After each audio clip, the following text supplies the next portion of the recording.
Here we go. News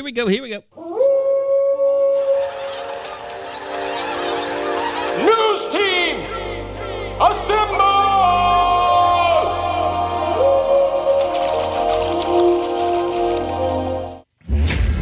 It's back and bigger than ever. It's the unofficial 40 from Soonerscoop.com. Now, here's the entire Sooner Scoop crew. Carrie, Josh, Eddie, and Bob.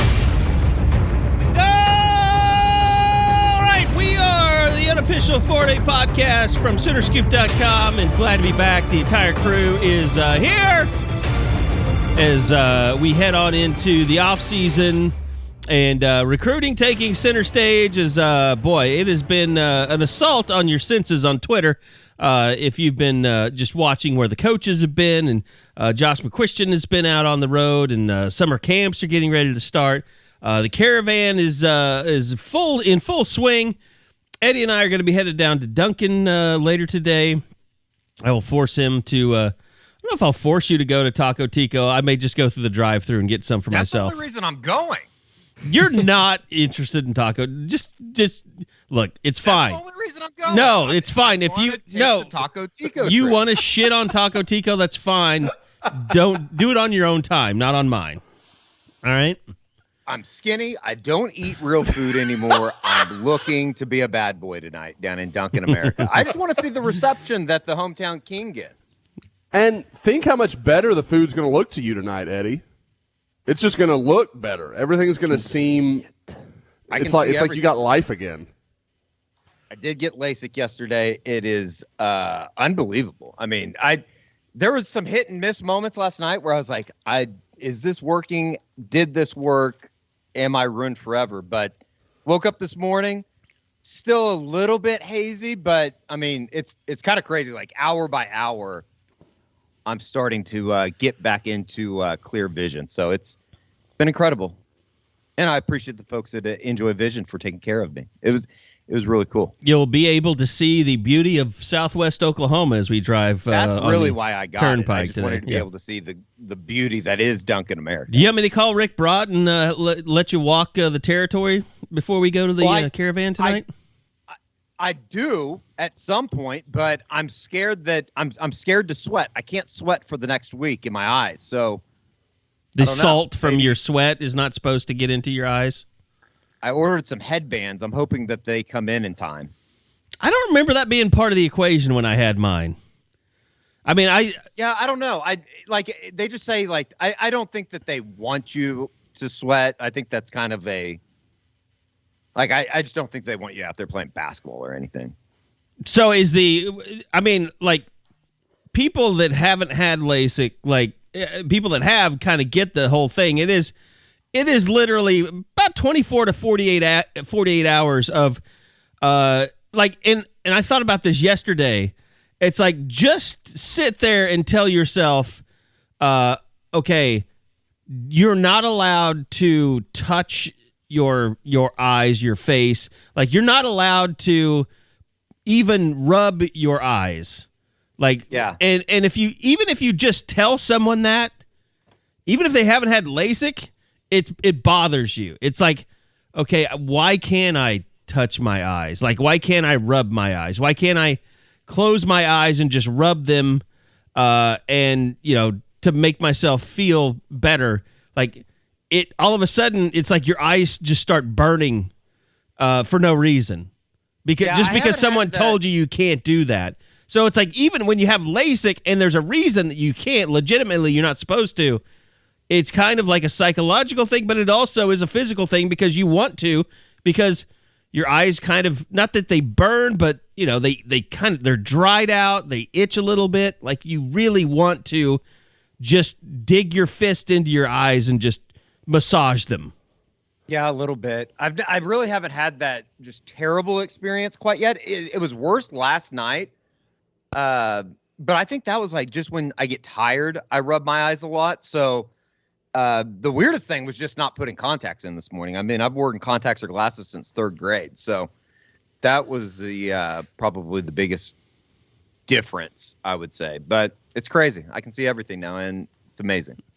Yeah, I think it's been almost like 15 years, and I still see really, really well. I mean, it's not as good as it once was, but sure, like it's still. I was driving around yesterday just thinking about like you called me, and I was coming back from the office, and I was like, man, I can still see pretty good. Like I still don't need, like, I could get glasses and see a little bit better, but not much. I mean, I'm probably like, I don't know what I would be if I went and got an eye test. Probably like 60-20 or something, maybe. Who knows? Yeah, it's not very often that a perfect human becomes more perfect, and this is what the case is. This is what has happened. And with the weight loss, I mean, like, do you just look in the mirror and you're like, I'm even better looking than I realize? Like, I mean, does it just? Is you got rid of the mullet as well. I mean, he looks less homeless now than he has in a long time. I know. I'm all cleaned up. Did that F-bomb sneak in? There was no F-bomb. No F-bomb. No. We'll just let it slide. We'll see how far we can let it go. That was Bob's, like, the F-bomb version of "in case you're interested," or "in case you didn't know," or what? Yeah, just tattled on me. Tattled on. Yeah, he that was a rap move, Bob. Yeah, because I didn't hear it, but now I put a mark. I knew on he there. didn't. I knew he didn't. Damn it. Perfect. Hey. Perfect. I guess we'll stay. That shit ain't gonna fly when we go on YouTube. You know what? You're gonna demonetize us, you bastard. Oh, at that point, Eddie, then I'm gonna be in with Bob. I'm a whore, so that's tough break. True. Well, I'm just catching up because I did miss some stuff yesterday. Thank God that the New York Post wrote on Arch Manning this morning. I'm so sick of the national media and Arch Manning. I'm just so sick. I mean, it's just like. It's like they shit on recruiting. I mean, the mainstream media shits on recruiting all the time and how stupid it is and how stupid you are for being interested in it. And then Arch Manning happens and we cannot stop writing. It's just so disingenuous. I can't stand it. It's the ultimate catnip story because they know that, like, even for the generic football fan out there that knows nothing about Arch Manning, the football player, they know the Manning name, and they know that they can get clicks off of it. Well, and they can get clicks, and like, do they think like they're going to curry favor with like the Manning family, and all of a sudden they're going to be in with like Archie Manning and Peyton and Eli's going to start returning their calls now if they write enough Arch Manning articles? And guys, it begs the question, okay, because there's a lot of talk with Texas right now in Arch Manning, and I'm not believing it because I mean, he said in his comments to Nick earlier this week where he talked about, like, I want to see what Texas is on the field. I just don't know how he's going to watch Alabama and Georgia and feel like, yep, Texas is what I want to do. Like, I mean, I don't mean that to slide at Texas. Almost anybody comparing anybody to Alabama and Georgia, you're going to come out Alabama, Georgia. Like, that's just the way that's going to work. But guys, like, does it not feel like Arch Manning in Texas is the worst possible recipe for Texas? Let me ask you more attention for things that aren't deserved. Let me ask you this: Texas, Alabama, and Georgia, of those three schools, which is the most likely to not have the head coach there by the time your 3 or 4 years are up? Yep. So why would you go to Texas? Unless you just want to be different. By the way, Texas, congratulations! You're getting suckered just like Wisconsin did with Jordan Addison. He's getting ready to pick USC, and he's used you as a pawn. Because if it was a sure, he just went to USC. Good call, Bob. It did happen with Mario Williams. Mario Williams played that thing perfectly. Yeah, he did. Mario Williams did the exact same thing. Skated by without getting any type of blowback. Of the big three that left, the Latrell, Caleb, and Mario went easily the most unnoticed and under the radar. And trolled the hardest. Yeah, and did a little more to poke the bear than anybody else did. Well, that's not true. Latrell couldn't, and I like Latrell, but, like, he's one of those guys, he can't help himself. Like, he is... Like, and OU fans thought it was great when he was trolling the shit out of Texas. But Oregon. Yeah, a big part of the reason he was trolling Texas is the same reason he didn't want to stay in Oklahoma. So, like, I get why he left. Like, there were some, for whatever reason, whether it was real or imagined, Latrell and Jay Valai were just never going to be a fit. Yeah, I mean, back to Arch Manning, like, you have to think, like, that Eli and Peyton, you know, I mean, they're his uncles. I mean, Cooper is his father. But you have to think that brain trust is going to, even if he thought like, oh, I love Austin and Texas, and I could really, generate a lot of revenue for myself, and look at Bijan Robinson, and he's got a Lamborghini deal. Like, you would think that those guys will at some point step up and say, look, Arch, this is not the best place for you. Like, don't go to Texas. Like, they just went 5-7. You don't know if Steve Sarkisian's even going to be around by the time you're done. Go to Alabama or go to Georgia. Like, you got to think that they're going to step in at some point and just say, give him better counsel than that. Texas continues to, and even with the Jordan Addison stuff, I don't know. For the first time, I think I've started to finally buy in, and this will probably be the year that they turn it around and I look like an idiot. But like, over the last couple years, the Texas thing has become so fascinating to me that, like, there is this aura about Texas football, but then you get into the numbers and you get into like what they've done, and it truly is a situation of, like, the Mac Brown years was an oddity of what that football program has been over the last 30-something, 40-something years. Like, I don't know when they're ever going to be able to, quote unquote, turn it around. But what is turning it around for Texas? Winning 10 games occasionally? Well, and Josh knows this. Like, Mac did it in a pretty unconventional way with just relying on Texas high school football players. Like, it's not like, I mean, he was getting really good players, and players, every year they were getting, and Josh, I mean, it was kind of ridiculous because, like, it was like you would put together a list. Okay, these are the kids in Texas that if you're Oklahoma, these are the kids we want. And Texas would have all those kids secured by, like, December every year. Like, it was a done deal. Like, not even December, probably September. Right. There was no point at maybe like mid-2000s of even really doing like the commit predictions I do each month in the Scoop, because you just had to wait for Texas's junior day. You had to see the guys that were just going to pick Texas no matter what. Like, they didn't need to see anything else. They weren't going to do anything else. They were going to pick UT. And, like, you look at some of these classes, I mean, like, there are – like, their 2002 class, there are 2, 3, like 5 guys out of 28 that were not from the state of Texas. And that 2002 class was the Vince Young year. I mean, that was the class that made that national championship team. They were the whole backbone of it.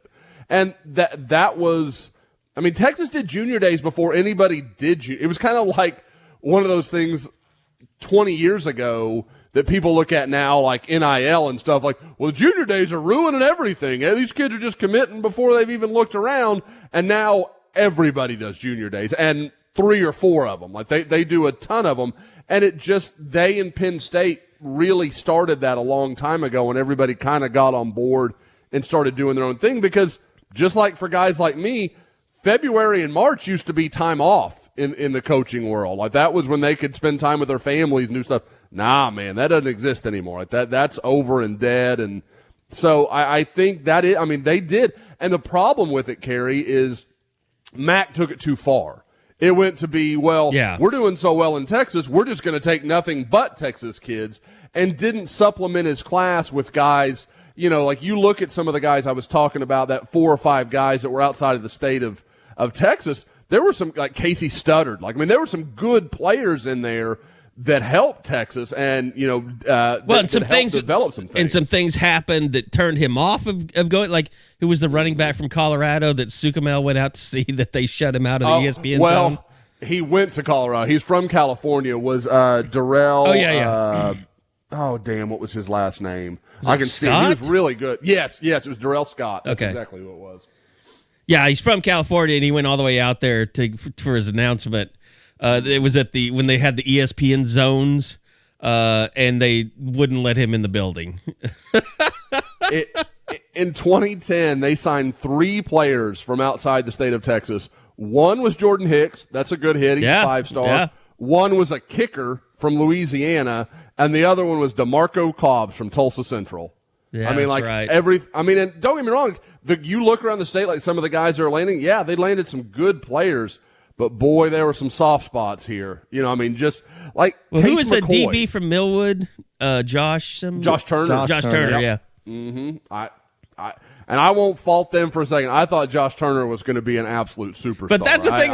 As an OU fan, you would get so pissed off, but then you're like, yeah, but you got Tommy Harris, you got Adrian Peterson. Like, you can't really bitch too much. Like, yeah. You ended up getting. I mean, and that was the crazy thing is like when you did get a Tommy Harris, it was such a massive win. Or you got an Adrian Peterson, it was such a massive win to get them from Texas.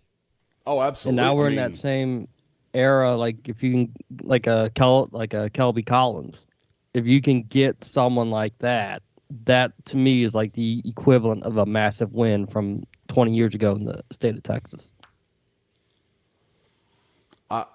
It is. I don't know. Did you guys see the article on The Athletic done by Bill Landis, their Ohio State guy? And he kind of did 5-star numbers, and he was talking about which schools actually make the most of their 5 stars.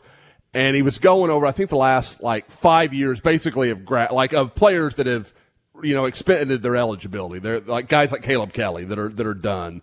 And he was comparing the numbers, and it's kind of damning for Lincoln Riley because OU in that time had signed 5 stars in the window he's talking about. Not one of them was an NFL draft pick. And now, wow. Some of it was, there are some inclusions in there, and there was, obviously Theo still on campus and that kind of stuff. But it was largely guys that have had a chance to be draft eligible. And the other school that was notably terrible, USC, who's had 12, and I think 4 of them were drafted and none were first rounders. It was some obscene number. You can't miss that badly on guys that everybody wanted. It's crazy. We've gone over the list before, and that's maybe even nothing new. As much as people don't want to hear it, it's nothing new to the Lincoln Riley regime. 5 stars have not had very good careers in Norman. They haven't.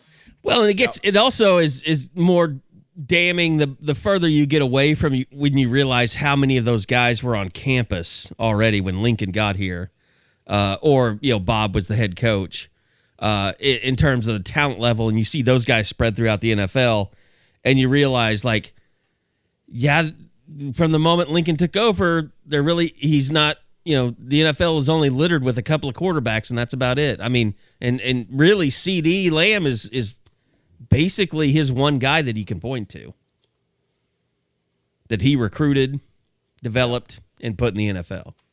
Let's see, because Kenneth's the only. Kenneth's a defensive guy, so you can argue that. Yeah, are we talking just based on offense only? Then? Yeah, that's my point of view is offensively, because Mark Andrews, Hollywood Brown, Sterling Shepard, Baker obviously came when Bob was here. Kyler, I guess you could argue was his a little bit. Marquise would have been, Hollywood would have been this. He was same class as CD, so they'd both been that 2017 class. He didn't play the first half of that season. Yeah, like I said, it's not and all those offensive linemen. But when your whole thing is we're going to recruit better, which is I think we all know that's Riley's number one and he did. priority. By the numbers, he recruited fantastic. Yep. He was good for us. Because he recruited really well. What's going on now is not so good for us, at least this time of year. But Lincoln's getting commitments now at USC, and he was doing that at OU, and he was good for business. Sure, I don't deny that. He was a hell of a recruiter, and he'll continue to be a hell of a recruiter, but can he be a developer? That's the biggest question. Well, I mean, since that initial rush, where you had Malachi Nelson and Mekhi Lemon flip, they got Zachariah Branch within a few weeks and his brother had already signed with USC. I mean, there wasn't a lot of work to do there. They've gotten 2 4-star 5.8 running backs from the state of Texas and a 3-star DB from California. I'm not saying those guys aren't good players. And according to the track record I'm talking about, maybe that's more of what Lincoln should be looking for. The 5-stars seem to be a problem for him and USC in general. But I think everyone thought he was just going to go out there and light the world on fire. And he did, but he just recruited guys that he already knew from Oklahoma that were Southern California kids. And he's done it through the portal. Yep. Yeah. That's what a lot of that. I mean, I don't know if that's been his primary focus, but you can tell. I mean, nobody's trying to be fair to Lincoln, but to be fair to Lincoln, that's one of the only options that he had because that team is just not very good. I mean, he had to do something to upgrade the talent level. Who was it? I saw a preseason ranking, I think, that had USC in front of Oklahoma, and I'm like, I don't know what you guys are looking at. That offensive line is problematic. The defensive front's Caleb Williams is a great player. Got a chance to be a Heisman winner. I'm not debating that point at all. He is a special talent. And Jordan Addison, great, cool. You got to win every game 49-45, and you can't run the ball. I don't know how that's going to work against real teams. Yeah, he's right back where he was when he took over at Oklahoma. As far as doesn't have the offensive talent, but he's got to win games by outscoring everybody. So and loading up on the skill position. Anyway, that guy. Moving on. So, and that is the thing. It is probably frustrating for a lot of fans right now. I mean, it was a good week. I mean, you get the transfer from Pitt, you get a commitment, but you knew it was going to happen. People were like, oh, a 3-star. Oh, great. We got a 3-star. But I mean, the thing is, Brent Venables is playing the long game. That's what he does. We've talked about it a lot on the pod. You're not going to get a ton of commits this time of year. You're going to have camps. But I mean, this staff is built to build relationships and to play the long game and be there in the end. And until some of these guys kind of commit somewhere else, there's really not anything that you should be worried about, or it's just you shouldn't be worried that recruiting is not going well. It is going well. It's just that the way the staff operates, we've talked about it plenty, you're not going to see all these guys committing early. It's just not the way that this staff is going to operate. Well, a good example is this week, Kelby Collins, who Bob mentioned a little while ago, released a top 5. Oklahoma wasn't part of his initial top 8, and they've changed that around to where they were, 9 or 10 or whatever you want to say. And now they're at the 5, and I think it's pretty probable that they'll get an official visit from him, and I think they're trying to get him in this summer. So Oklahoma is putting in some work, and like I said, those relationships, that stuff takes time. It's not instant. It's not flashy.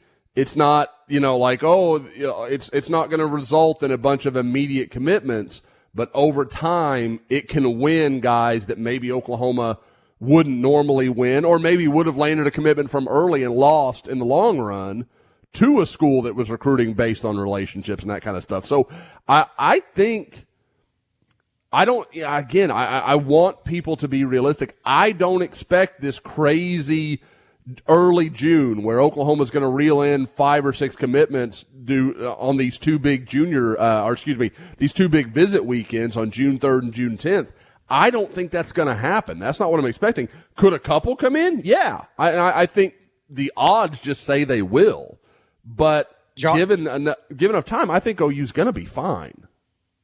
I know that we're going to probably want to get into the particulars as far as, Davis Bevel and Javian Hester. But you have started to go out and, spring football's underway for a bunch of high schools in the state of Texas. What kind of feedback have you gotten? And maybe it's too early to tell, but what kind of feedback have you gotten just from talking with coaches in their talks with OU coaches? It seems like, they're hitting it hard. That has been the interesting thing. When you talk to coaches, there are two things that they've talked about. And, I've talked before about some people coming to campus and being really impressed with the organization and the just overall clarity of the picture of what they're doing.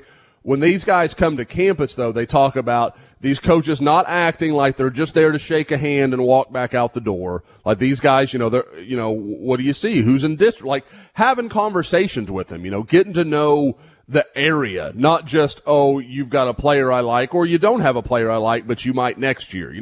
It doesn't, again, and I feel like we become mouthpieces for Brent Venables, but the things he's saying are being enacted.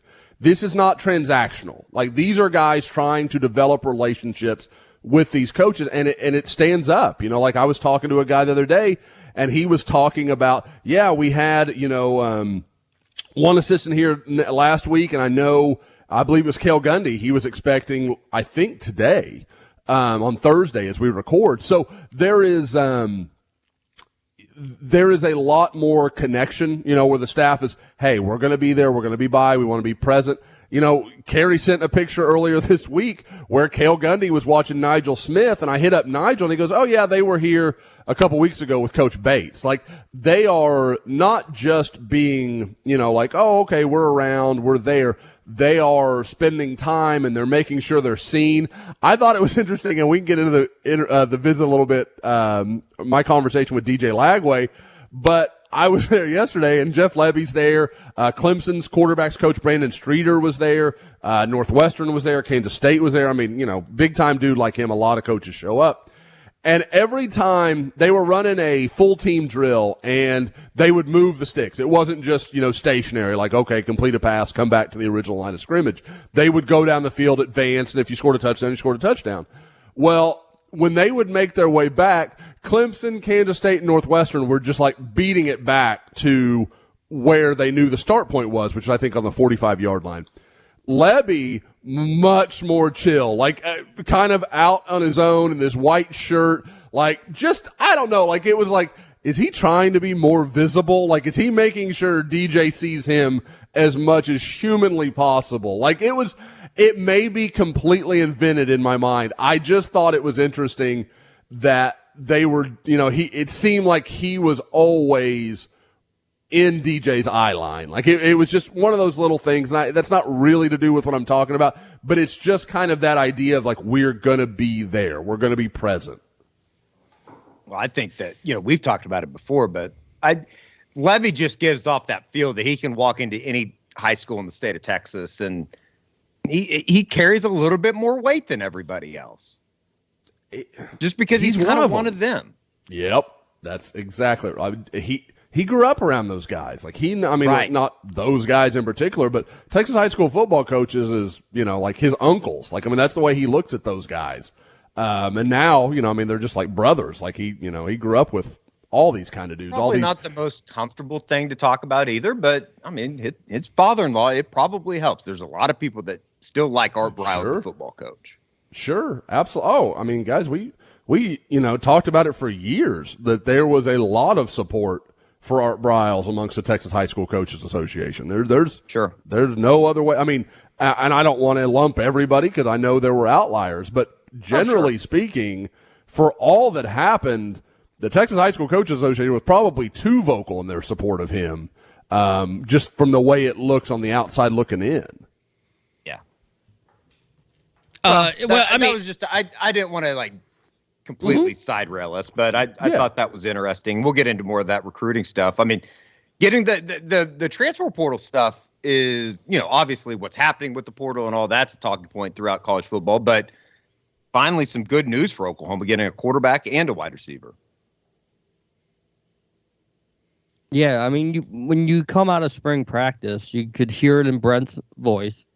like we were going to probably have to go the portal route to find a quarterback. And he almost sounds disappointed in that. And it almost felt like at the Tulsa Caravan, it was the same way. It's like he doesn't want to do this. He hopes this is just like a 1-year thing where he has to go to the portal to find like the missing pieces. But, that's the predicament that he was in. And I know, people just get this idea in their head about, oh, it's going to be some massive name. You just can't do that, right? That even goes back to like Chuba Purdy and Casey Thompson and Jackson Dart. Like, you're not going to be able to bring in that massive name to basically be the backup quarterback that you hope never, ever has to play meaningful down because Dylan Gabriel is healthy the entire way. So I don't know how to like really phrase that question to the coach. Like, how do you sort of pitch this to someone? Like, we always hear, I'm betting on myself. And even Davis Bevel said that in his commitment social media tweet, that I'm betting on myself. But I mean, what do you say is like, we need you for depth, but if all goes well, I'm not sure how many meaningful snaps you're actually going to take. And so, but they needed someone, they've got him. And I think now you can, breathe a lot easier and have that sigh of relief here going into the summer. Not that you're down on what Nick Evers has done or what he's doing, but you needed someone else. Now Bevel checks that box. It's kind of interesting too that I would say that the quarterback room was pretty depleted before Jeff Levy took over. But then you look in and you obviously got a guy that's thrown for 8,000 yards and over 70 touchdowns in his career in Dylan Gabriel. And you got two able-bodied guys, one guy that you don't really know about it in his future, and Nick Evers, who was a former 4-star. And, at the end of it all, Davis Bevel is a 4-star type player, right, coming out of high school. So you feel more confident about that situation. Look, I don't know, his motivation behind it. Like, does he come in thinking, obviously he does. I mean, he feels like, okay, I'm going to come in here, I'm going to compete. I'm going to show them that I'm better than Dylan Gabriel. And that's sure. Just, the mindset you have to have. Like, I would not want Davis Bevel if he didn't feel that way. But at the same time, like, I had people like contacting me, and I have a buddy that's former Division I coach, and he's like, I talked to people in Pittsburgh, and this kid's not that good. I was like, so what? Who cares? Like, it's not the point is that he's going to be Baker Mayfield. Like, you just want a capable quarterback on campus that is not a true freshman. That was the goal all along. So it doesn't matter if he's better than Dylan Gabriel or if he's all Big 12. Like, you just want a safety net. That's what it, yes. And Davis Bevel doesn't want to hear that, but as fans, that's what you want to hear. Like, you wanted a safety net. You wanted somebody to come in here and be able to go in if Dylan Gabriel gets a concussion in a game and just not cost you a game because he's got Division I experience. And that's what they got. That's what they needed. So mission accomplished. Let's not argue about how good this guy could actually be. The mission was accomplished. Like, what you needed to do has been done. Yeah, I mean, as follow to follows, when you look at who Venables and Levy were following, it was a UConn grad transfer, Steven Krajewski, looked like might have been their second option. It wasn't going to be the name that pops out that everyone knows. It was just going to be a name with experience. You got to back up to the top pick in the NFL draft. Like, that's all you need to say about Davis Bevel. Like, that's a win. And now people, like I said, I don't know the Peach Bowl. Yeah, I don't know how you don't come away, if you have any realistic outlook of what was going to happen. I don't know how you don't come away really pleased with what OU done. I think they found a guy, has experience, has worked in offenses. There's some. I've got to think there's some familiarity due to his connections with Clemson that he knew Brent to some degree. So that there's probably a little bit of continuity there. I mean, for in the loosest possible sense. But yeah, I don't know how an OU fan wouldn't feel much better about that quarterback room than they did a week ago, where they were one season-ending injury away from starting a guy that's, let's be honest, just not ready to play right now. Oh my God, I have to stop the ball. Oh no! I just have received an email from one Karen Radosevich. I'm just going through my emails, and I received an email from Karen Radosevich, who is again by what's about to happen. Who has again made a wrong order in the Sooner Scoop store. No, I told her she's getting what she get. Don't respond. Do not respond. So tell me we're still recording. We are still recording. Yes. Okay. So this has happened before. So look, Karen Radosevich. See what's wrong with me? This is why I turned out to be how I am. Karen Radosevich, I am not shitting on your mom. She is one of the Sooner Scoop store's greatest customers. Like the Radosevich family. The Radosevich family, your sister, your mom. I think they're colorblind, Carrie. They are all-time customers at the Sooner Scoop store. I think they're colorblind. They have bought so many hats and visors. So we have like the whole thing about hats and OU stuff is like the reds are a problem. Like there's so many different reds, and like the legit crimson color is so hard to get.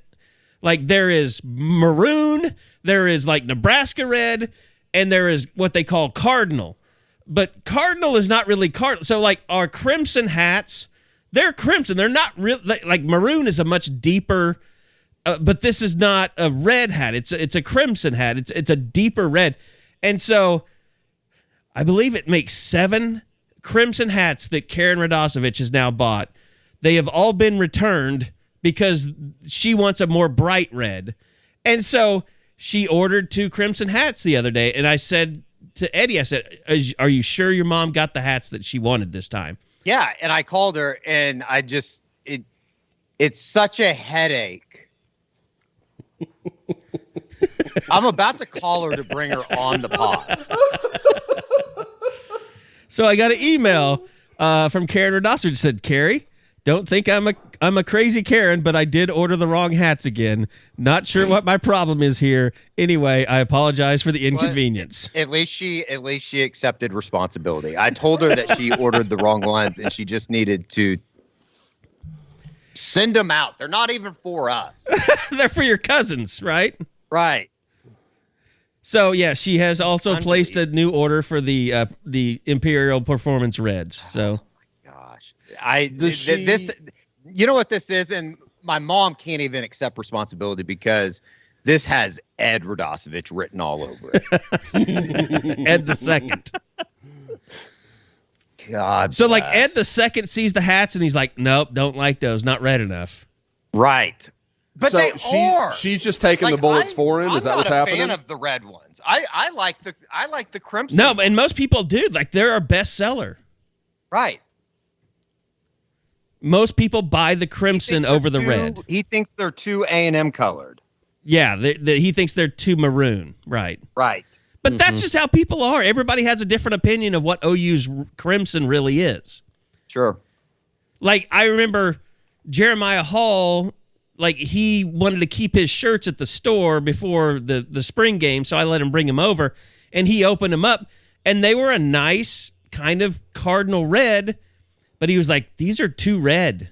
He's like, I didn't want them this red. And I'm like, they're fine. That's what people like. Like, it is really, that's the weirdest thing getting into the whole clothing merchandise thing is like you learn about people's kind of their opinion of what OU red really is or what crimson really is. And everybody's opinion is different. It's crazy. Like, they just know the helmets. Like, that's OU. Like the uniforms that you see on Saturdays, that's what everybody thinks OU's red is, but not everybody makes that red. It's just weird. So I have an admission to make. Yes. I am looking at Soonerscoopstore.com for the first time in my life. Oh my God. All the work I put into this thing. I know. I was literally about to say, I was like, well, I thought we had more hats than that. And then I realized that you've got them like just broken into the type of hat and then the colors within that page. And I'm like, that's much smarter. I like that. That's brilliant. Well done. I was going to give you, credit. I was impressed. Oh, it's getting ready to get even worse because everything is in inventory now, but there's photo shoots that have to happen. And I've been working on getting our some of our shipping has been messed up. So I want to get it to where it's the correct shipping, so we're not losing money every time I ship something out. But like we're getting ready to launch all our trucker hats. The hat that you guys hate that a lot of people love, my old time baseball kind of hat. Because let's face it, you order these none hats, of you guys are hat guys like I am. Like I grew up a baseball player. I used to love. I know Richard Babis is probably out there. Every day. I would say I'm a bigger hat. You're a golf hat guy though. You're not a baseball hat guy. You're golf culture guy. They're different. By the way, I will say I saw Jeremy Poplin's tweets the last couple of days of the PGA store. Oh my God, I want to go there so bad. I'm spending thousands of dollars next week. That looks unbelievable. The Hills hat is legit. It is. The Hills hat is legit. I want a Hills hat, Eddie. Get me one of those. I'll pay you. I'll pay you double. Actually, I can do that. I don't want to pay you anything because I've given you so many hats. Well, I mean, the Radosevich family's keeping the office lights on. They are paying the electric bill for sure. Yes. So I will pay you for that. I want that Hills hat for sure. We can do that. I can that's the kind of shit like when I was a kid, we would come up to Oklahoma City from Duncan. I would go to the Olympic Village in Crossroads Mall. Were you around, Eddie, when the Olympic Village was still around? Like that was Richard Baptist's, ultimate Athletic moment. Village. Athletic Village. You mean Athletic Village? It was Olympic Village, and then he got sued, and then he had to change it to Athletic Village. Oh, I was always because we had an Athletic Village up in Northwest Oklahoma City. That's where I got all of my Little League uniforms and stuff. No, but the hat wall at the Athletic Village at Crossroads was one of the most amazing things that you have ever seen in your life. I mean, yeah, it was amazing. I do remember the hat wall for sure. Like I would just go there and stare and I would sit there for hours and just stare at that wall and just look at the hats. That is one sad thing that we will never have the great all-American athletic clothing store. Like Academy kind of like Lids is probably the closest thing you'll get to it now, but those are usually kiosks in malls now. But yeah, you don't have like that PGA store is the closest thing. It brought me back to my childhood.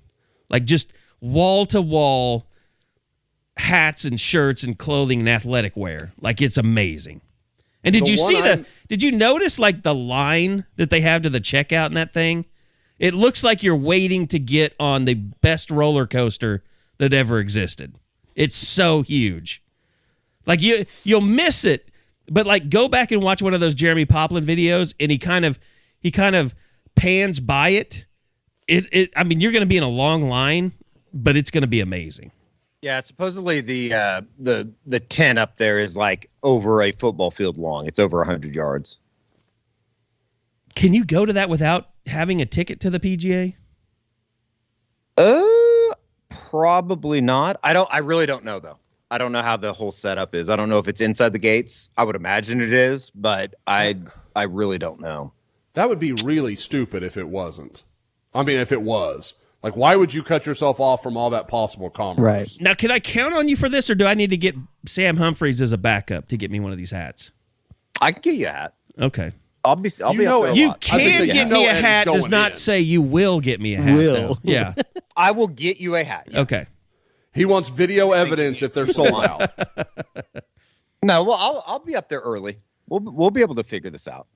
My whole problem is I am a strict. If I'm going to wear a hat, it has to be fitted because any of Josh, the I got the XL hats for you, and they're massive.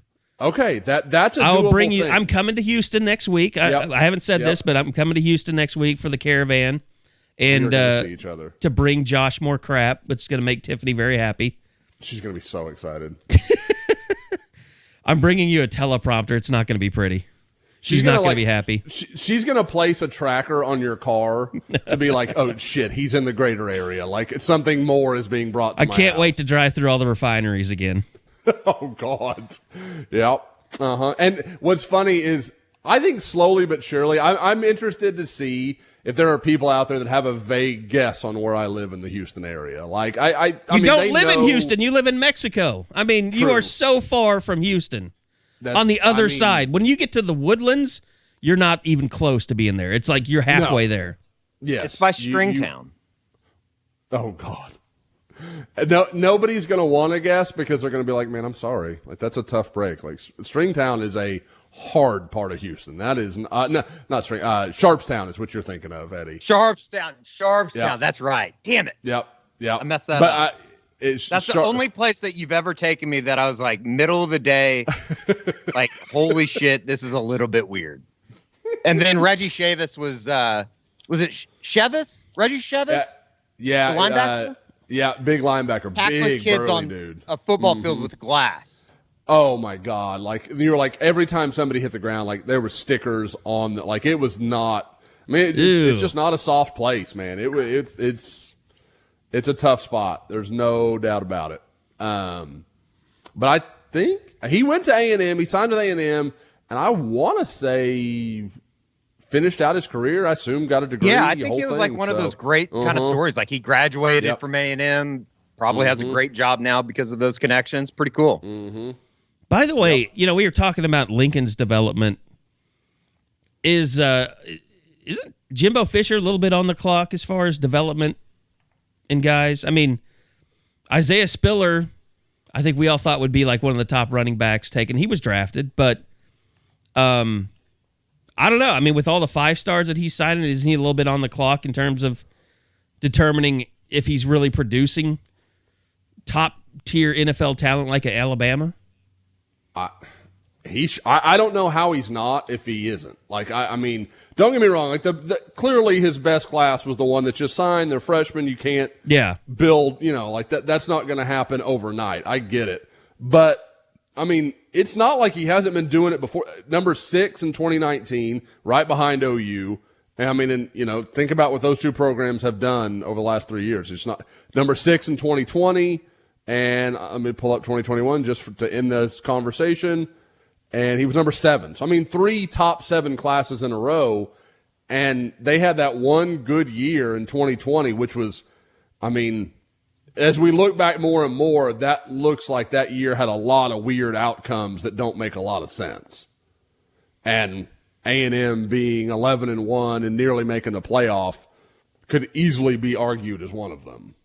It's kind of the double-edged sword I guess double-edged sword. I mean, it's kind of the walk that A&M's made over the last couple of years. It's like if you're going to kind of walk the walk or talk the talk, you're going to have to walk the walk at some point. And, pressure is going to build, and especially when they're getting paid as much as that staff is getting paid, as much money as being invested into the A&M program through the NIL stuff. You're going to have to start putting together some type of production on the field that people are proud of.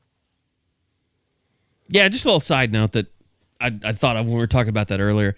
Let me ask you this, Josh. That was a weird noise. Let me ask you this, Josh. We were talking about like lack of commitments and people not, kind of this is what to expect. Can you kind of highlight just what is going well for Oklahoma? And you talked about the Texas kid, having them in the top 5, but what is kind of the general overview of recruiting and like how well it's going for Oklahoma, even though the commitments aren't coming in? Can you kind of take us through that a little bit? Sure. I mean, obviously, I think probably the easiest way to do that is just kind of looking through the offers. I mean, and, somebody, I think it was Atlanta Sooner, who obviously is a very, as far as, I would say knows more than a lot of recruiting experts when it comes to OU because he follows it so closely. He reads everything. So a little shout out to Atlanta there. But, at quarterback, obviously, Jackson Arnold, you're done. You're set. There's no signs that Oklahoma is doing anything else. Now, I would read Scoop tomorrow. There are some interesting rumblings of a junior college quarterback. And our guy Jalen Ross put something up on the board. I have since talked to said quarterback at some length about the scenarios that are being played out. There are a lot of options. Guy with I wouldn't say a Manning last name, but a pretty famous football last name. And, a name that we all enjoy, Booty. So, but yeah. Oh, a Booty, huh? He's a Booty. Yep, wow. He is a Booty. So, General Booty. He's a general. It's a top 10 name all time. That really? So he's the son of a Booty? Yeah. Yes, he is. He is the son of Abram that played wide receiver at LSU. Wow. And he's the nephew of John David that was the quarterback at USC. Yep.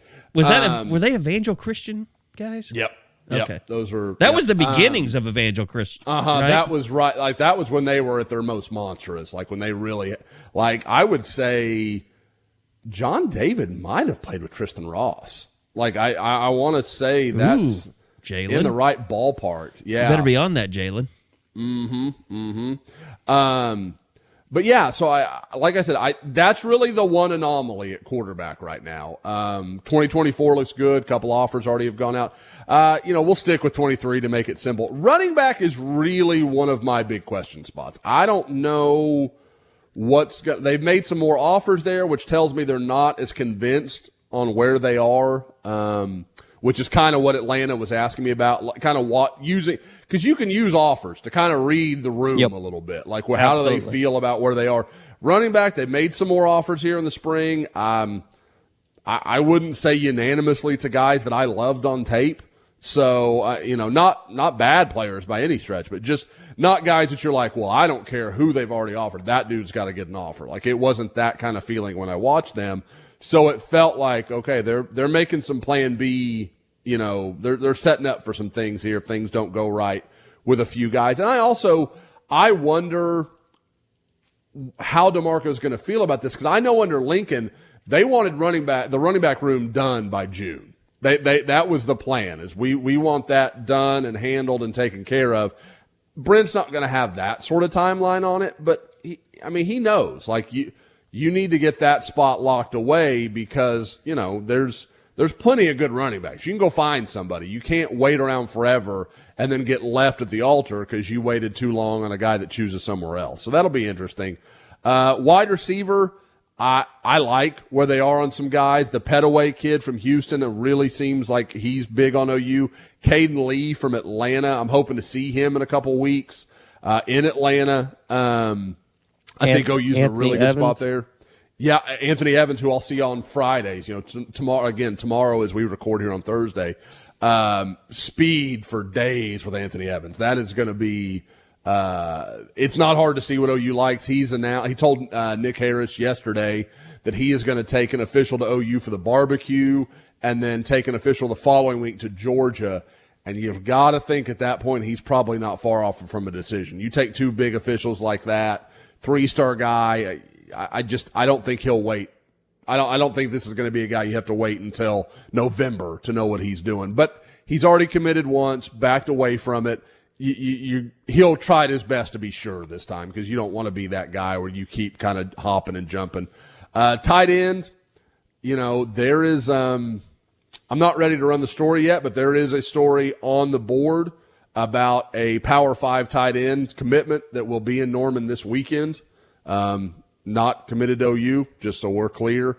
I've talked to the player. He's kind of asked me to keep it under wraps for a little bit longer. Again, it's on the board. If you're not a member, you should be. So it's out there. But, the next kind of question position is offensive line. I think OU's in great shape for Caden Green. They've got Josh Bates obviously already committed. I think they're in really good shape with Logan Howland, the kind of tight end convert guy from New Jersey. He loved his visit. He's coming back for an official on June 3rd. Peyton Kirkland will be there that weekend as well. Guys like Bryson Sanders, Jaden Chapman. There's a lot of possibility, but there's not, there's not many guys other than Caden Green and probably Howland that I would say, right now I'd feel good betting money on OU. And you mentioned something there, like, commitments, things like that. I think it's kind of important to note, like, one way to tell if this staff is doing it the right way is they are going to get those 3-star commitments this time of year, because those are the guys that are going to be like, okay, I don't have as many options, but these guys like me and I want a spot, so I need to commit. Like, that's a sign of, yes, they are having success in the way that they're built recruiting wise. Oh yeah, again, there have been years in the past, and this includes the Lincoln Riley staff, where I would talk to players that were that just didn't love what OU was pitching. It wasn't bad. It wasn't negative. They were just kind of, it's all right. I'm not, that probably wasn't the fit for me. I've said it before. There's one recruit that came away from a visit that wasn't like, holy cow, that was amazing. There is absolutely proof there that things will trend right for some guys they want. It's just Oklahoma is putting themselves in the position to land some elite players, but they've just got to close the deal. That's always the rub, guys. OU itself should be in the top 5 for lots of elite national players. It's the coaching staff that's going to push it over the top to either he's going to Oklahoma or he's going to go to Ohio State or Clemson or some other, a similarly elite program. So it's just we're going to see. It's going to be an interesting. But guys, people can, Caleb Spencer, guy had offers from Michigan State. Do we know where Michigan State's head coach came from? That dude knows football. Had offers from Penn State. Had offers from Tennessee, South Carolina. It's not like he was a dog or something. People he's just a 3-star. Man, I don't know how you watch that tape and aren't like, Brent Venables can find some way to make use of that guy. He is extremely violent. Just every he's one of those guys that you watch him run into a pile and somebody pops out the other side. He is very aggressive. He's a player fans are going to love once he gets on the field. And for Brent to go this hard after him this early on, when they didn't have to, they could have tapped the brakes on him. I feel like he's got a clear idea this is what we're going to do with him. And I've got to think it's that outside linebacker nickel type like they had with the former 5-star kid that was at Clemson. I can't think of his name now. He started there the last couple of years. Good player. It'll come. Trent Simpson. But same kind of guy. Real athletic, real long. Plays safety, but clearly is more comfortable inside the box. I've got to think that's what they end up doing with him. Kind of like Jordan Mukes. Kind of a similar skill set to Jordan Mukes, where Mukes is probably a little more pass-oriented. Spencer's a little more comfortable in the run. And again, I credit to OU fans. I think they've been very good about being reasonable and being patient. By the way, we were talking about the PGA store for the PGA Championship at Southern Hills. Eddie, I saw a thing on you. I don't know. It's not read. What do you call that when you? Eddie's gone. Eddie has left us. He had a doctor's appointment, didn't he? Okay, he had a doctor's appointment. Yeah. Well, he had gone. He's just gone. He reposted, I guess is the way to put it, something on Instagram. A guy that got his wife the Dead Soxy no-show pack or whatever. And it was glorious looking. I just wanted to dive into that because what we kind of find out, what the Dead Soxy folks told us, by the way, this is an advertisement, is that women love the no-shows. And so we had the deal, I think it was $70 for some ridiculous amount of socks for Mother's Day. But yeah, the stuff that they're putting out is just incredible. Go check them out, deadsoxy.com, deadsoxy.com, and use that promo code SCOOP. That's the new promo code. It's no longer whatever it was, Boomer or whatever. It's SCOOP, and get 25% off your entire order. But now is the time. Get yourself just a giant pack of no-shows for the summer because, man, it's been 90 degrees around here this week. So it is time to get those things and get stocked up on it. So go check out our friends at Dead Soxy, deadsoxy.com, deadsoxy.com. Use that promo code SCOOP and swipe up some socks, man, because it's the time to do it. Just incredible quality. They continue. You're starting to see NFL guys wearing those things. They're really blowing up as a company, and we're proud to have them as a sponsor on the show. So go check them out and stay soxy.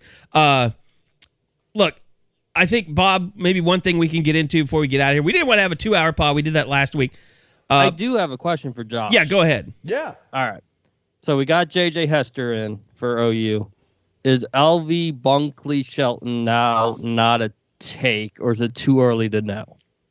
I had a really brief conversation with someone last night as I was coming back from one of the practices, and my definite impression is that LV Bunkley Shelton is not part of the plan. I think Oklahoma is going to – I think that the reason – I mean, because if he was – from what I gathered during his visit last week, it would have happened, right? They would have taken his commitment. I think they wanted to. Hester was their priority. If Hester didn't want to go, then they would have taken Bunkley Shelton. I mean, I know people are like, oh, why? I'm not saying I agree with the stance. I'm just telling you that's what I'm hearing. I think it was one or the other, and it sounds like it's the.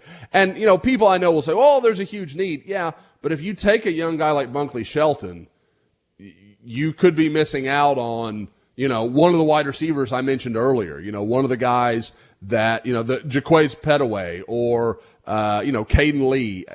You have to weigh these things out, because if you don't feel like Anthony, if you don't feel like Bunkley Shelton's a better player than Anthony Evans, who you're in pretty good shape for, then you can't take him. Like you can't make that choice. And receiver is one of those positions. There's always going to be guys in the portal. There's always going to be good players emerging as seniors. Like, you can find other bodies. It's not like offensive line where if there was a guy you think is even remotely close to starting for you, you take him. Like, just period, no question. You've got to take those bodies because they're just not out there. Wide receiver, another dude can come along. And I think that's kind of how OU's looking at it, is just we'd rather have a guy come in all 4 years and be part of our program than a guy we bring in midway that we like, but we're not in love with. And I don't want to say, oh, they brought a Booker T guy in to help with Micah T's, but does it maybe help a little bit going down the road?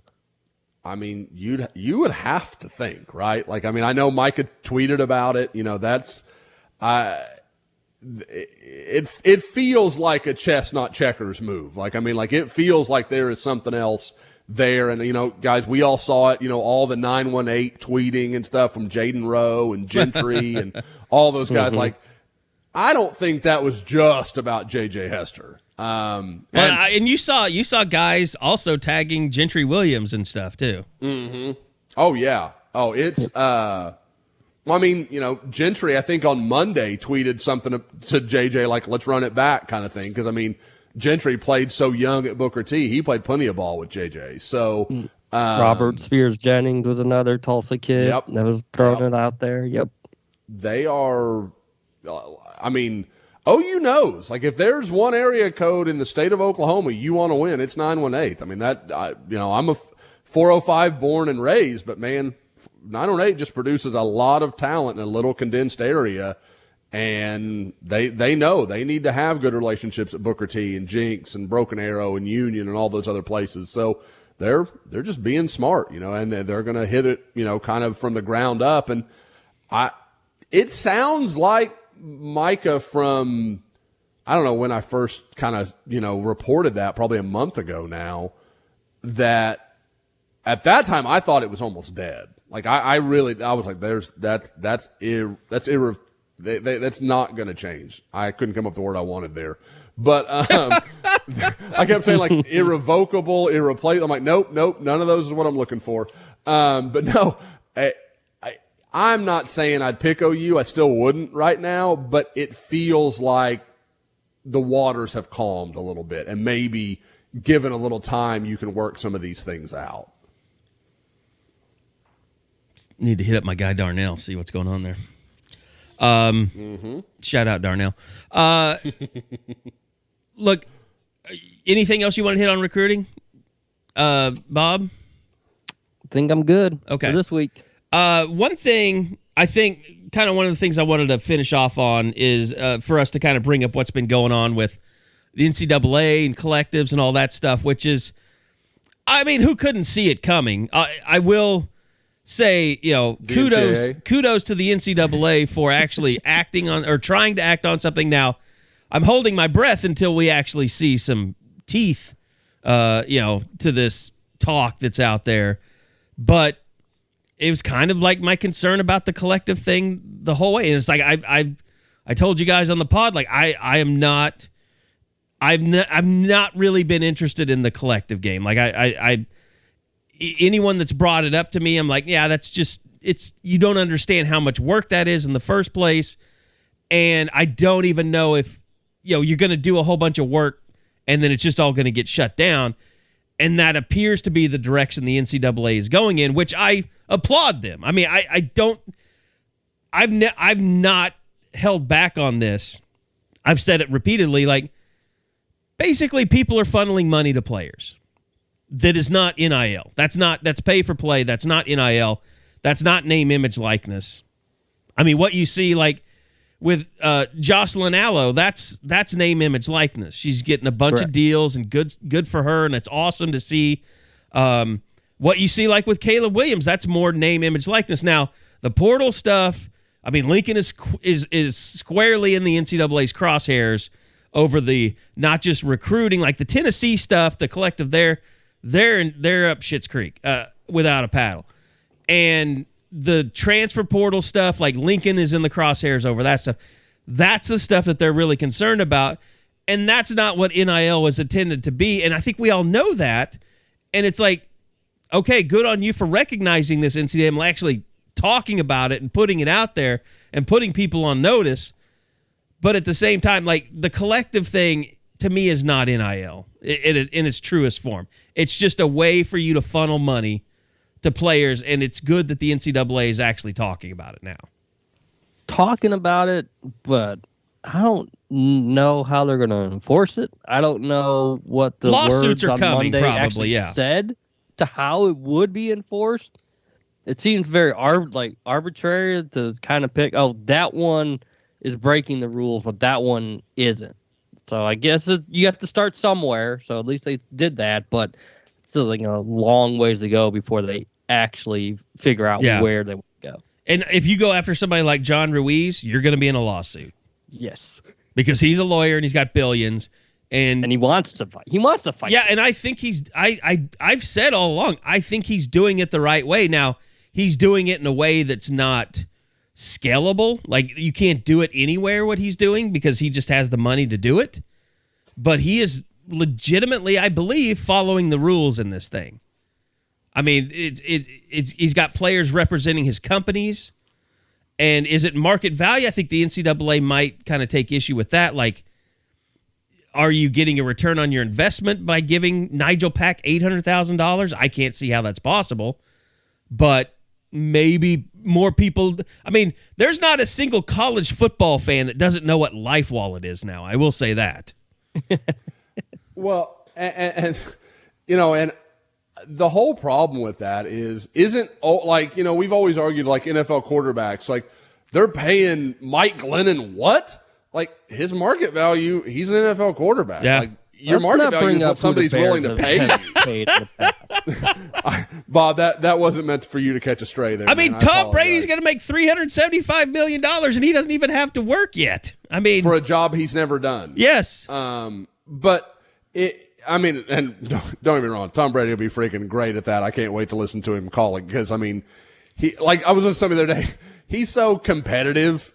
He won't be anything but the best. Like, yeah. I just don't see a world where that's not the case. But anyway, not to take us afield, but I mean, you are like, I've heard people forever, you are whatever the market's willing to pay you. So how do you argue against that? Like, and I agree wholeheartedly, Kerry. Like, there's no way that guy's worth that. I don't even know who that guy is. I mean, we know basketball is a big part of my life, but I don't know who that person is.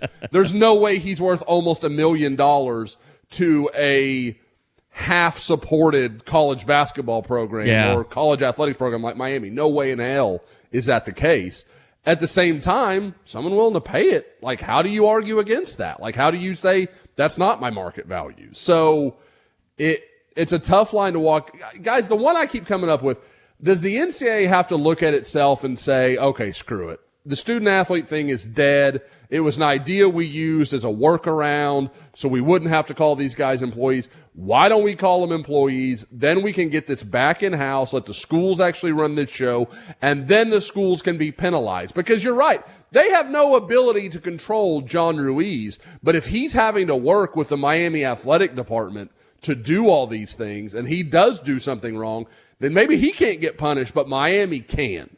And so then you've got some sort of balance to you're under our umbrella and we have governance over you, even if we don't have it to the guy who's signing the checks. Well, I mean, and that's the thing about it. I think that's what the schools would like. But the thing about it is, like, it's not, name, image, likeness is not going to change if they become employees. They're still going to be able to go to a John Ruiz if he's offering the best deal. Right. And you're still going to have donors that are like, well, we're still going to buy players. We're still going to create an attractive place for these guys to come. Like, they're still going to be able to do that stuff. Mm-hmm. Like right now, I think what you got going on is the schools and the NCAA. Like, the NCAA is the schools. I think that's important to say. Like, the reason that the action has come so quickly is because all of a sudden all these athletic directors and conference commissioners have demanded that action be taken because they don't like what's going on. And some are, it's just like, I'm sure, Bob, most of it's coming from the basketball coaches too, because I think we can all agree, like, watching what Porter is going through is a nightmare. I mean, it's I feel horrible for him having to watch all this go along in the portal and him losing people and him getting people. Like, his life must just be hell. So yeah, it's just, you wake up. I'm sure the first thing those guys have to do is check the portal before they do anything. Oh my God, yeah. See what has happened. And, I mean, you don't even check email. You just go straight to the portal. Like, if any of my guys in there today? Like, holy shit. Yep. But no, but I mean, and because the basketball coaches, like, they don't have the resources that football coaches have or football programs have. Like it's very difficult for places like Oklahoma to compete with a John Ruiz because they don't have a John Ruiz. Like, there are these outliers that is just making life hell on everybody, because then you get all these players like that are at schools that aren't prominent that are like, okay, well, if this guy's getting $800,000, his team didn't even go to the NCAA tournament. Like, what am I worth? Maybe I need to go out there and look. And the Antoine Davis thing at Detroit, with the Chinese, like, there's another Chinese. Where is this coming from? Like, is that even like, and like, you're wondering with what's going on in the world, like, is China even going to be, are they going to be blocked from even doing business soon? Like, it's just crazy. It's insane. But no, I mean, it's all going to shake out. But I just think if you're in the business of a collective, you're in the wrong business right now.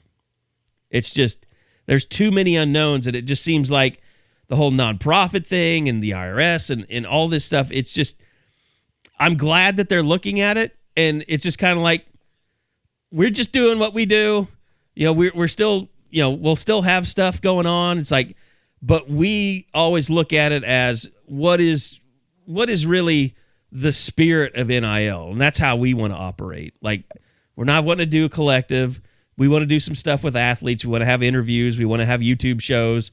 I've even thought, like, we've never been big, like, in the early days of Rivals, like, our bigger sites would get like billboards on the highway and stuff. Like, that was always like, I know Josh I think you wanted to do that at some point. Oh, I still want a billboard. I think you're about to tell me we're getting a billboard, and I'm getting jacked about it. No, what I'm saying is I've even thought, like, why don't we use athletes as our billboards? Like, why don't we just have, a Sooner Scoop athlete, like, that promotes us on social media, and like, we pay him just to advertise, like, just to be an endorser of Sooner Scoop. Like, that's what NIL really should be. I'm behind all of that. That is, yep. If it gets the company that I have a hand in on a billboard, whatever it takes. Oh, so you want the player on a billboard saying, "Go subscribe to Sooner Scoop"? Yes. That's exactly what I want.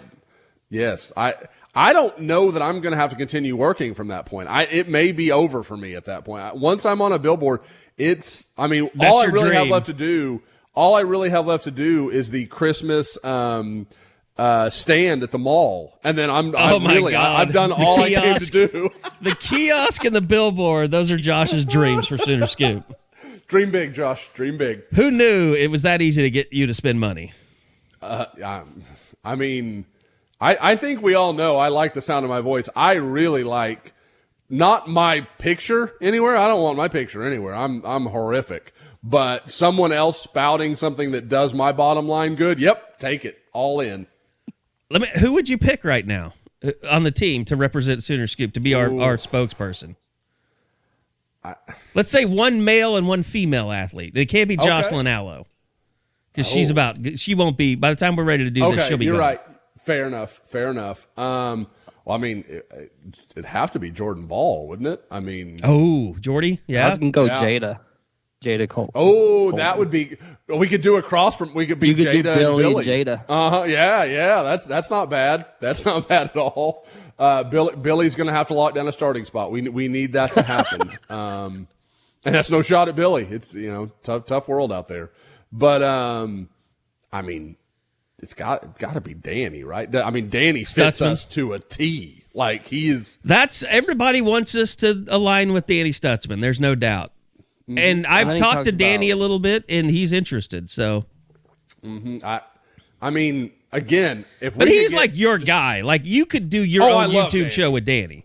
Yeah, a show of. I don't even need to include myself. I would probably fanboy it out a little too much, but Danny and Eddie in a pod, just let them talk for 45 minutes. I don't know where it would go. Yeah. I know it would have nothing to do with football, and I think everybody would listen just because I think it would be funny as hell. I mean, we could probably interview was. We could probably do Stutzman. A pretty good Stutzman's Army merch line too. Oh yeah.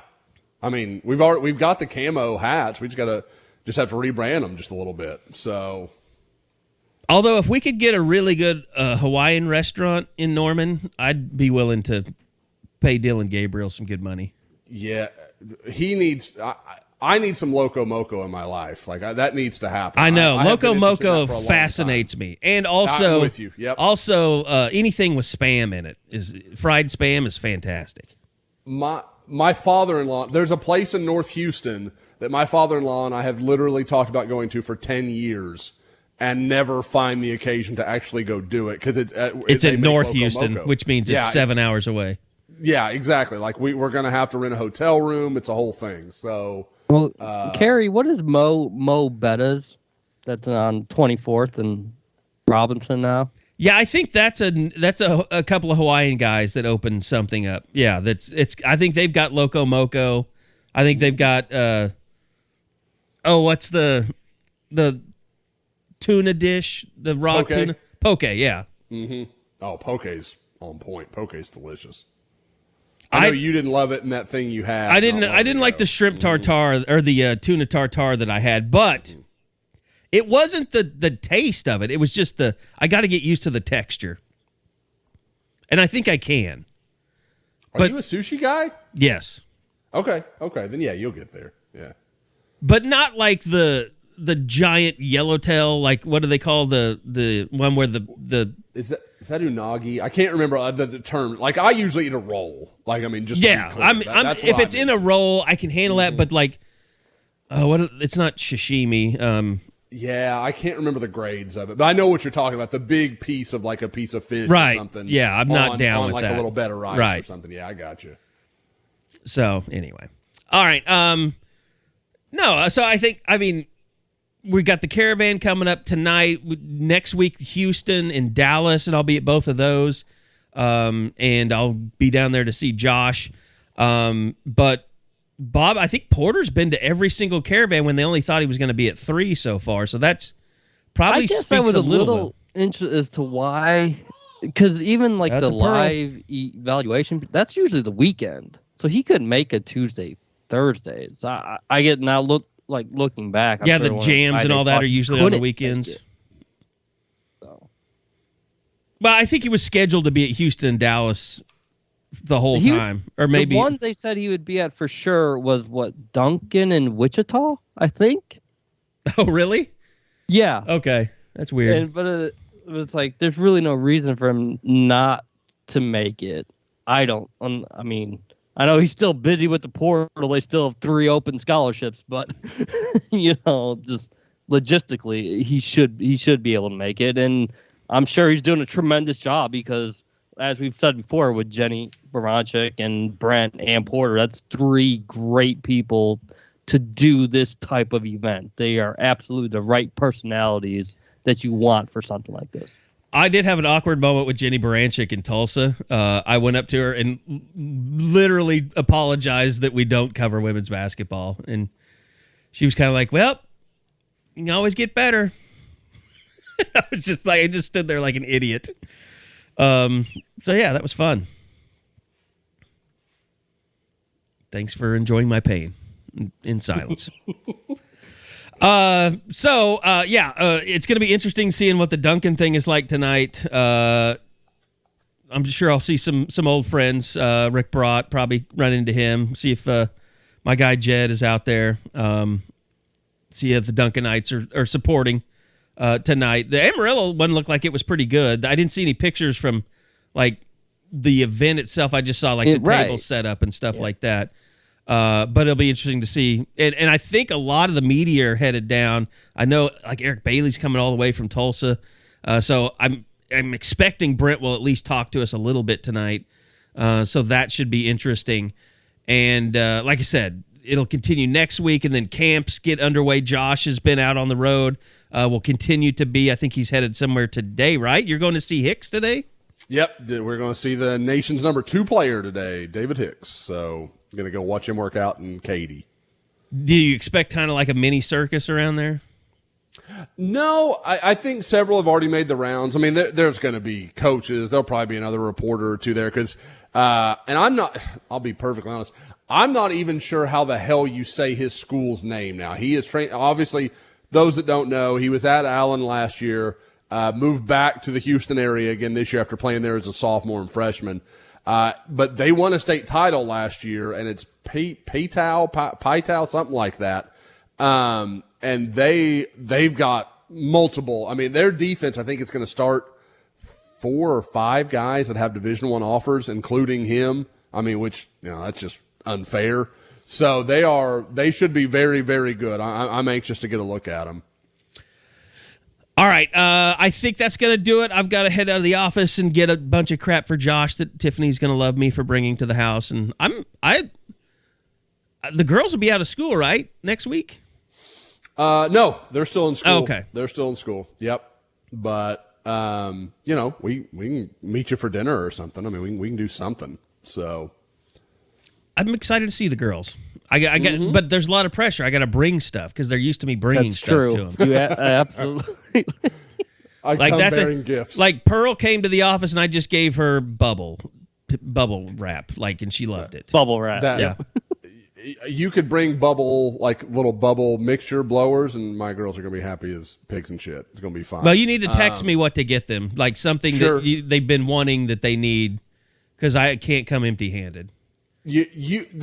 I will say the thing is you're used to Lane, a little more reserved, a little more quiet. All you pretty much have to do is say hi to Layla and smile, and she'll talk to you all you want to talk. So she is my extrovert all day, every day. Crazy. Yep. All right, well, that's going to do it. We'll be back again next week, I think. That's a good question. I'll be on the road, so I'm not sure how we're going to pull that off. We'll figure it out. We might be back next week, I should say.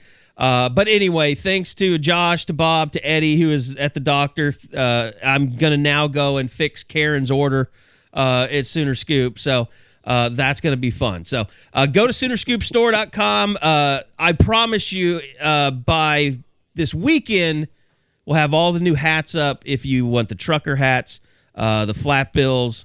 We've got the big head Imperials that we've got in one, ones that Josh are going to be able to wear now. Proudly with his giant head. So go check it out, SoonerScoopStore.com. We're pretty much fully stocked back up. And thanks to everyone for supporting it. It really helps us build the office when you buy stuff off SoonerScoopStore.com. So thanks to everybody for that. All right, that's going to do it. We'll be back again next week for another edition of the Unofficial 40 from SoonerScoop.com.